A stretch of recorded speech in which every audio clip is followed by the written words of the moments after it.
este pequeño repaso para poder entrar a las enfermedades hipoficiarias. Esta pequeña introducción de tumores hipoficiarios les va a ayudar, uno, para que puedan tener su calificación de hipófisis, y dos, para que podamos entender cuando hablemos de prolactinomas, cuando hablemos de Cushing, acromegalia, diabetes insípida, podamos entender un poquito más qué es lo que está pasando, ¿vale? Entonces vamos a ver esta pequeña intro de tumores hipoficiarios, ¿vale?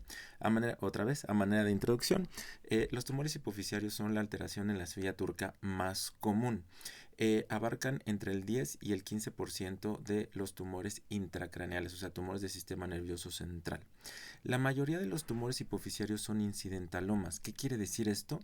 Que hiciste un estudio de imagen, tomografía o resonancia por otra situación que no tenía nada que ver la hipófisis y lo encontraste. De esta manera, los tumores hipoficiarios, dependiendo de el artículo que leas, ya sea artículos de patologías o de bases de datos de tumores hipoficiarios, van a tener una prevalencia que va del 10 o hasta el 23% de las personas. O sea, eso es súper importante tenerlo en contexto. Hasta el 23% de las personas van a tener un tumor hipoficiario. Estamos hablando de que 2 de cada 10 personas tienen un tumor hipoficiario. Bien, vamos a hablar un poquito de anatomía. En este corte sagital podemos ver que la glándula hipófisis descansa sobre la silla turca. La silla turca es una parte del hueso esfenoides, ¿de acuerdo? La glándula hipófisis, recuerden que se divide en dos: adenohipófisis o hipófisis anterior y la hipófisis posterior, neurohipófisis también se le llama, ¿vale? En la parte superior de la hipófisis va a estar depositado el quiasma óptico con sus cintillas ópticas, ¿vale? Esto va a ser importante si es que el tumor crece hacia arriba. Y por debajo de la glándula hipoficiaria va a estar el seno esfenoidal, que también va a ser importante si el tumor logra fracturar, logra romper, erosionar la silla turca y crecer hacia el seno esfenoidal. Muy bien, en esta vista coronal vamos a ver un poquito más de lo mismo. Vean cómo la glándula hipoficiaria descansa sobre la silla turca, ¿vale? En la parte inferior está el seno esfenoidal, en la parte superior está el quiasma óptico, pero en las partes laterales vamos a encontrar dos cosas. Uno, el drenaje venoso, que nosotros le vamos a llamar los senos cavernosos, y dos, algunas arterias, que son las arterias carótidas, ¿vale?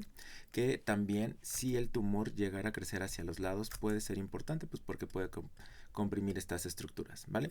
Y todavía más lateral vamos a tener algunos tramos o algunos trazos de algunos pares craneales, ¿no? Lo que sería el 3, el 4, el 6 y la rama 1 y 2 del par craneal 5, que es el trigémino, ¿de acuerdo? Entonces nada más para que lo tengan en cuenta. Esto es importante, ¿por qué? Porque si el tumor crece a los lados puede comprimir senos cavernosos, y en extremo, la verdad es que yo nunca lo he visto y solo he visto casos reportados en algunos artículos, que haya extensión lo suficiente del tumor hipoficiario para que haya compresión de algunos pares craneales, ¿va?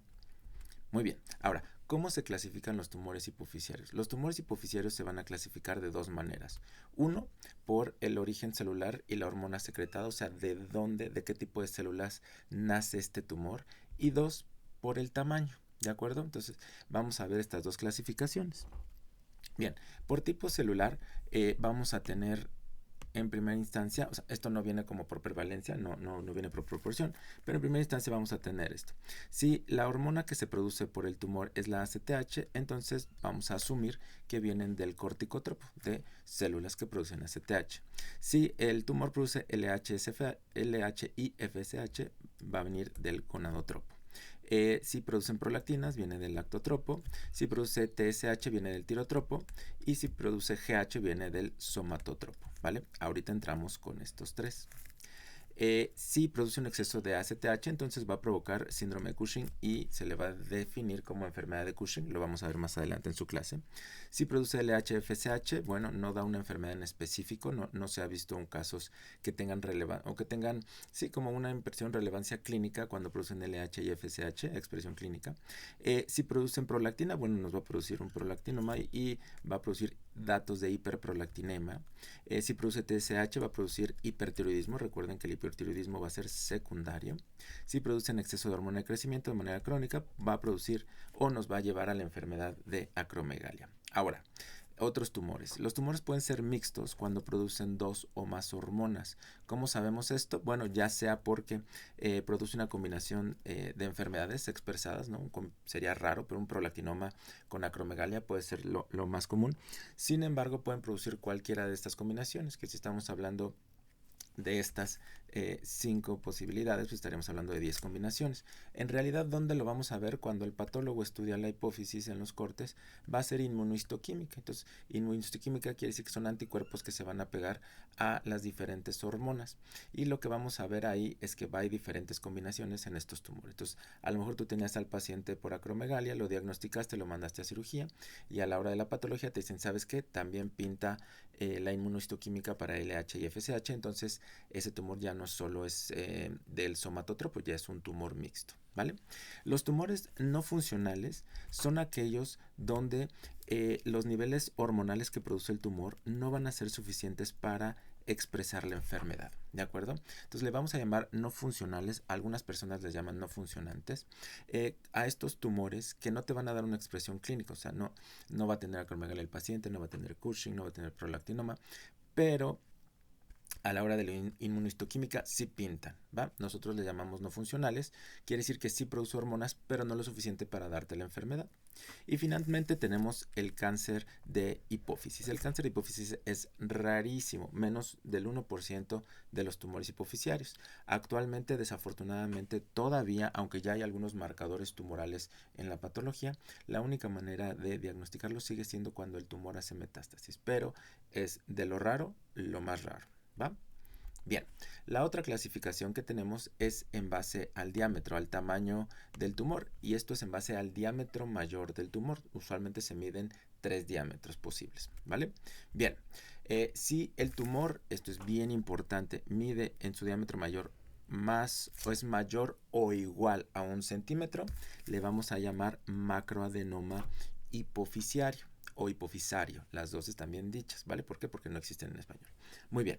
Estos macroadenomas van a comprender el 43% de todos los tumores hipofisiarios, ¿va?